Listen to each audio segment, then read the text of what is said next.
Hello, everybody. How's it going? It is Matt, and it is Maniac Monday, and I am back at you with yet another review. Before I roll on to any of that, I want to wish each and every one of you a great morning, evening, dawn, day, or dusk, all that lovely stuff, because life really is too short as is. Please do me a really huge favor and like, share, and subscribe. I love seeing your beautiful faces when I'm here. I know I wasn't here over the weekend, but I will be here for a lot of days straight now, because I have the rest of this month, the rest of this week to go, and then all of next month without a day off. So just to let you know, you'll be seeing my ugly mug a lot next month. And also, one last tidbit of information, check out the description box. I gave you your brief synopsis, your starring cast, your director, your runtime of the cut I am watching, along with where you can see a trailer, a link for where you can watch it for free, a link for where you can purchase it, and if you decide, you can toss me a couple of bucks and you can buy me a cup of coffee or a donut, whatever you feel like, and you can help support the channel. And it also buys new posters and cool shit for my set. So anyways, now that I got that out of the way, let's roll on with the film of the day. And today's came out in 2020 during the lovely COVID crisis. It is none other than Violet's Prey. Yes, this is the Helen Thompson film. This is her sixth film, I do believe, in that I've reviewed now. It is definitely a very fun, cool vampire flick. If you like True Blood, you will enjoy this because it is very True Blood-esque in ways, in all the good ways, not in the negative or bad ways, because I liked True Blood. I don't care what anybody says. Although the last few seasons kind of were kind of crap, but that's almost all shows. But that's neither here nor there. But anyways, like I said, this masterpiece came out in 2020. It runs at about an hour and 10 minutes. Stars Helen Thompson as, what is her character's name in here? I forget exactly. But Kelly is great in here. We have Abby Burgess in here, Judy Woods. They all do a great job in their performances. Violet is basically a woman that has, her son Dick has basically been turned into a vampire because he is addicted to vampires' blood. What happens essentially is Dick is Helen Thompson's boyfriend, and they are kind of a so-so relationship. I wouldn't say it's bad, I wouldn't say it's great, but it's so-so. He disappears one night, and you find out that his father, of all people, has killed him, and along with several other people. And now, this is all done off camera, just to let you know. This was definitely a pandemic film, because they talk about masks. There's very little human contact in this. When there is, it's done through very, very, very small intervals. You can tell they were very safe on set with this one. I really appreciate their effort of making this throughout the pandemic. They did a really great job, I feel like. As usual, this is very, very typical Helen Thompson type film. It's very experimental in ways.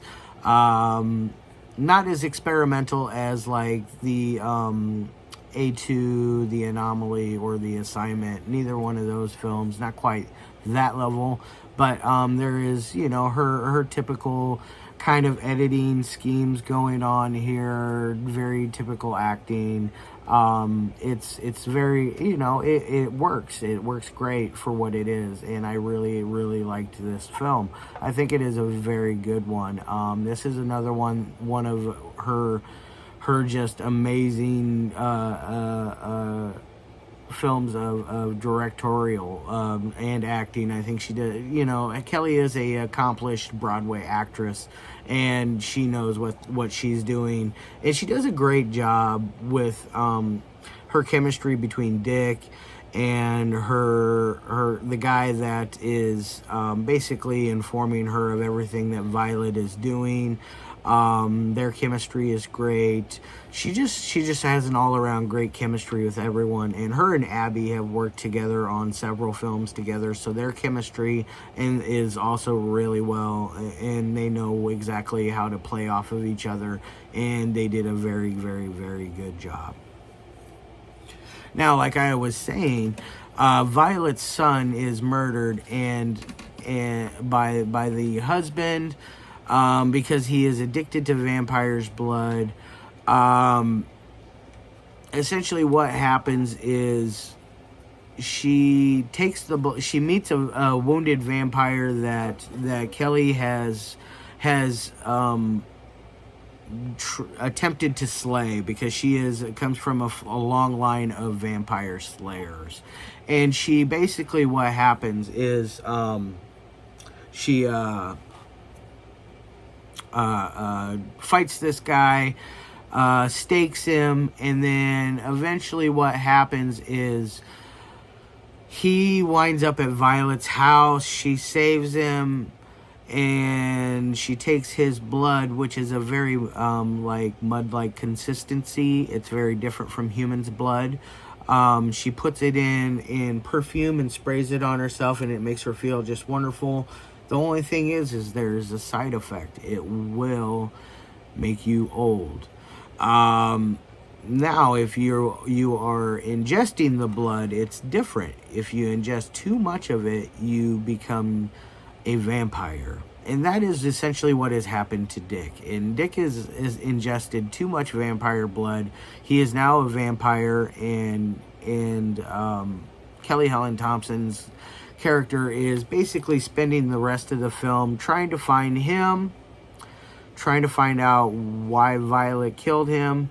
At one point, Violet even invites her over to her house and has a dinner.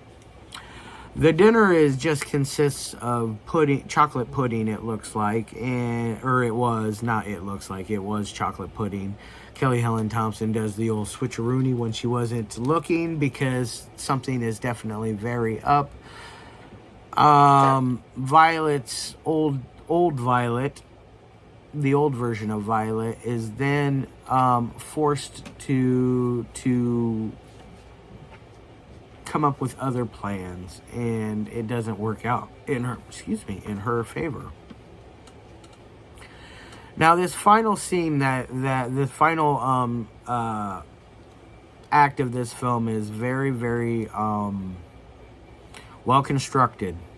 It has lots going on. There are fights going on between her and another vampire. There is the scenario between her and Violet.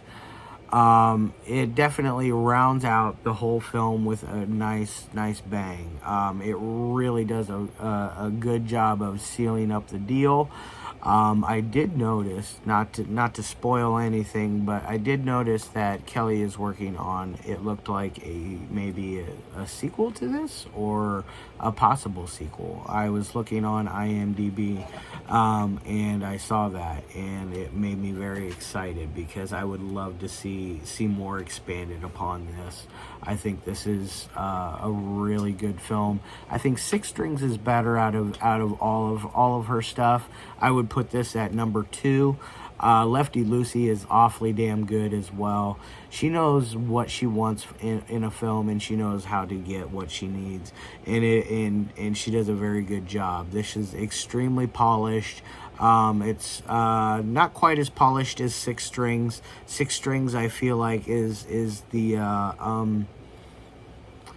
her best film that I've seen thus far. I will be reviewing Tinkerman coming on October 15th, which is her 7th film, and I am very, very excited to check that one out. So do tune in on October 17th, or 15th, October 15th for Tinkerman. That one is a very interesting sounding film. I have yet to watch it. I'm gonna watch it hopefully here soon, and then rewatch it again once I get closer to review time, because its synopsis just really intrigues me. Much like this one, which I'll tell you exactly what it says on the synopsis. Violet is a woman struggling to make a life for herself until a vampire falls in her backyard. Violet uses the vampire's blood to make a perfume. The product circulates. A vampire slayer comes out of retirement in hopes to contain the virus that is spreading Violet's prey. Is a fantasy adventure. That is spreading. Violet's prey is a fantasy adventure. Whoops. I didn't see. There's no period there. That's why I just kept going on with the sentence. Whoopsie doodles. But either way, it says it leaves you bleeding for more. Kelly, Helen, Thompson, Abby, Burgess, and Judy Woods, all three of them in Violet's Prey. That is what the back of this says. In a roundabout way, that is just an easier way of what I described. Now, on my 3 things that I like my films to meet. Number 1, audio. Audio is fine. It works good. It gets an A. It has no flaws that I noticed. There were no parts where I didn't understand what was being said or done and I heard everything perfectly well with my non-hearing ass, but it definitely works 100% of the way. So it gets an A on the audio. Now on to dialogue. Dialogue is always where I like to come into Kelly's films because she always has interesting, cool, hip dialogue. People talk like normal. They don't say. I guess the slang is pretty normal to me. I know a lot of people that talk that way, so it kind of like it's comforting to hear people talk in a normal dialogue instead of like, "Where art thou?" going all Shakespearean like and harketh thee. None of that stuff is going on here for a vampire film. So it is not a period piece. So that makes me, nothing wrong with period films. I love those, Hammer and not Asylum, Amicus are like 2 of my favorite studios of the olden times, and they did some of the greatest masterpieces of their time. Not of our time, it was before I was born, but of their time. They were some of the greatest masterpieces that were made, and they still hold up. A lot of them hold up very well to today's standards, and I can see this one holding up very well, just because the dialogue is hip and fun, and it just jives and has a great vibe to it, and I really enjoyed it. And Kelly always does a phenomenal job with everything she does. So it gets an A+ on dialogue. Now with the editing is smooth and clear. There's no weird cuts in it that don't make sense. It is definitely the most polished when it comes to editing. I think that's just because of more experience. She does very, very good job with experience. With her experience in film, she really knows how to build upon everything and improve, evolve, overcome, and adapt. And I really love that about Kelly's films. And I think that if you guys were to give her stuff a shot, granted, yes, her stuff is not for everybody, but this is stuff that I could totally watch with I think this could rule mainstream, By me saying that, I mean that a lot of mainstream horror fans would really, I think, enjoy this. Like I said, it has a very True Blood-esque kind of vibe. So keep that in mind, and definitely hop on to Tubi. It's free to watch on there. I think it's well worth the watch. It runs, like I said, in 1 hour and 10 minutes. That's not very long, 70 minutes is a very short amount of time for a film, So definitely give it a whirl. So it gets an A on editing as well. So we got an A, an A+, and an A, and on that 1 through 5, it's going to get the 4. It gets the magic 4. Yes, I deal out 4s. on a regular basis lately, but I've been getting so many good films to review, and it's hard to say no and give them bad reviews when I see so much love and fight and tenacity and just a great message behind it. It's just freaking amazing. Check out Violet's Prey. Check out all of Kelly's films. I've reviewed 6 out of the 7. Tinkerman is, I think, not on Tubi yet, but it will be, or it is now. I'm not 100%. I forgot to check. But between Tubi and YouTube, you can get her entire filmography for free to watch. I highly recommend it. So with all that said in mind, I'm going, like I said, 4 out of 5. I'm going to put this down. I'm going to get the hell out of here.